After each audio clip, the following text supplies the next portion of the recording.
Hello everyone, welcome back to my channel. আজ আমি আপনাদের সঙ্গে শেয়ার করব পুঁইশাকের একটি রেসিপি। তাই এখানে নিয়ে নিয়েছি কিছু পুঁইশাক। না ঠান্ডা না গরম, এই ওয়েদারের কথা মাথায় রেখেই পুঁইশাকের সঙ্গে আমি অ্যাড করব আরও কিছু সবজি। তাই আমি এখানে কিছু সবজি নিয়ে কেটে ধুয়ে পরিষ্কার করে নিয়েছি। তো এখানে রয়েছে পুঁইশাক, গাজর, আলু, টমেটো, আর নিয়ে নিয়েছি প্রায় 100 গ্রাম মতো মসুরের ডাল। তো এই সবজিগুলো দিয়ে আমি এখন রান্নাটা শুরু করব। তো দেখতে থাকুন ফ্রেন্ডস।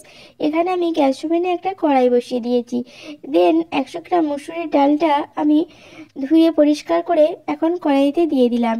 দেন এর মধ্যে আলুর টুকরোগুলো দিয়ে দিলাম। আলু দেওয়ার পর এখন গাজরের টুকরোগুলো দিয়ে দিলাম। তারপরে আমি এখন টমেটোর টুকরোগুলোও দিয়ে দিলাম। দেন এর সঙ্গে 4টে চেরা কাঁচা লঙ্কা দিলাম। দেন আমি দেব 1 চামচ হলুদের গুঁড়ি। দেন দিয়ে দেব জল। জলটা অবশ্যই পরিমিত, কারণ সবজিগুলোর সঙ্গে ডালটাও কিন্তু সেদ্ধ হতে হবে।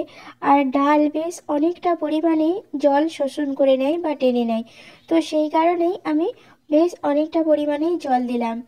দেন আমি এটা এখন চাপা দিয়ে দেব এবং হাই ফ্লেমে গ্যাসটা রেখে দেব, যাতে খুব তাড়াতাড়ি জলটা ফুটে ওঠে। তো দেখতেই পাচ্ছেন জলটা কিন্তু ফুটে উঠেছে। জলের সঙ্গে অল্প কিছুটা ডালও ফুটে কড়াইয়ের উপরে উপরে বা গায়ে গায়ে লেগে গেছে। এইগুলো এখন নামিয়ে দিতে হবে, কারণ এরপরে গ্যাসটা জ্বলতে থাকলে পুড়ে যেতে পারে। তো দেন ওইগুলো নামিয়ে দিয়ে আমি আবারও চাপা দিয়ে দিলাম এবং লো ফ্লেমে বেশ কিছুক্ষণ, মানে প্রায় 5-7 মিনিট ওয়েট করার পর খুলে দেখলাম সবগুলোই পুরোপুরি সেদ্ধ হয়ে গেছে। দেন আমি পরিমিত লবণ অ্যাড করে দিলাম। তারপর অল্প একটু নাড়াচাড়া করতে হবে। তো দেন একটু নাড়াচাড়া করার পর আমি এখন আলু এবং গাজরগুলো অল্প অল্প করে স্ম্যাশ করে দেব, যাতে করে ডালের টেক্সচারটা ভালো হয়। তো দেন আমি 2-4টে আলু বা গাজর কিন্তু এইভাবে স্ম্যাশ করে দিলাম। তারপর আবারও খুব সুন্দরভাবে নাড়াচাড়া করে দিলাম। দেখতেই পাচ্ছেন ডালের টেক্সচারটা অনেকটাই কিন্তু চেঞ্জ হয়ে গেল।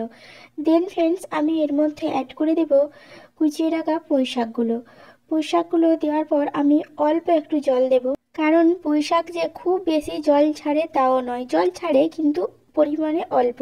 তো সেই কারণে অল্প একটু জল দিয়ে আবারও নাড়াচাড়া করে আবারও চাপা দিয়ে দিলাম। দেন আবারও মিনিট 5 ওয়েট করার পর চাপা খুলে দিয়ে দেখলাম যে ডাল এবং অন্যান্য সবজির সঙ্গে এই পুঁইশাকগুলো কিন্তু খুব সুন্দরভাবে সিদ্ধ হয়ে গেছে। এখন এটা অল্প একটু নাড়াচাড়া করে নামিয়ে নেব। দেন কড়াইটা পরিষ্কার করে গ্যাস ওভেনে বসিয়ে আমি দিয়ে দিলাম অল্প একটু সাদা তেল। তারপর তেল গরম হলে দিয়ে দিলাম 2টো শুকনো লঙ্কা। দেন এর মধ্যে দিয়ে দিলাম 3-4 কোয়া রসুনের কুচি। তারপর দিলাম একটা মাঝারি সাইজের পেঁয়াজের কুচি। এরপর আমি কিছুক্ষণ নাড়াচাড়া করতে থাকবো, যাতে করে রসুন পেঁয়াজগুলো খুব সুন্দর করে ভাজা ভাজা হয়ে যায় বা সুন্দর একটা স্মেল বের হয়। তারপর আমি এর মধ্যে দিয়ে দেবো সেদ্ধ করে রাখা ডাল, পুঁইশাক এবং সবজির মিশ্রণটা। তারপর আমি হালকা হাতে আবারও কিছুক্ষণ নাড়াচাড়া করব। ফ্রেন্ডস, পুঁইশাকে আছে ক্যালসিয়াম, আয়রন, খনিজ পদার্থ, শর্করা, ভিটামিন বি এবং ভিটামিন সি। পুঁইশাক সহজলভ্য এবং স্বাস্থ্য সুরক্ষায় অপরিহার্য, এবং পুঁইশাকের সঙ্গে যে সমস্ত সবজি এবং ডাল আছে স্বাস্থ্য সুরক্ষায় তাদের অবদানও অনস্বীকার্য। তাই পুঁইশাকের এইরকম একটা লোভনীয় রেসিপি বানিয়ে খেতে পারলে রসনায় তৃপ্তি লাভের সঙ্গে অনেক উপকারও পাওয়া যায়। তো ফ্রেন্ডস, রেসিপিটা আমার কমপ্লিট। আপনাদের কেমন লাগলো অবশ্যই কমেন্ট করবেন, অবশ্যই বাড়িতে ট্রাই করবেন। যারা এতক্ষণ পর্যন্ত ধৈর্য ধরে আমার সঙ্গে থাকলেন তাদেরকে অসংখ্য ধন্যবাদ। সুস্থ থাকবেন, ভালো থাকবেন। আবারও দেখা হচ্ছে নতুন একটা ভিডিওতে, নতুন একটা রেসিপির সঙ্গে।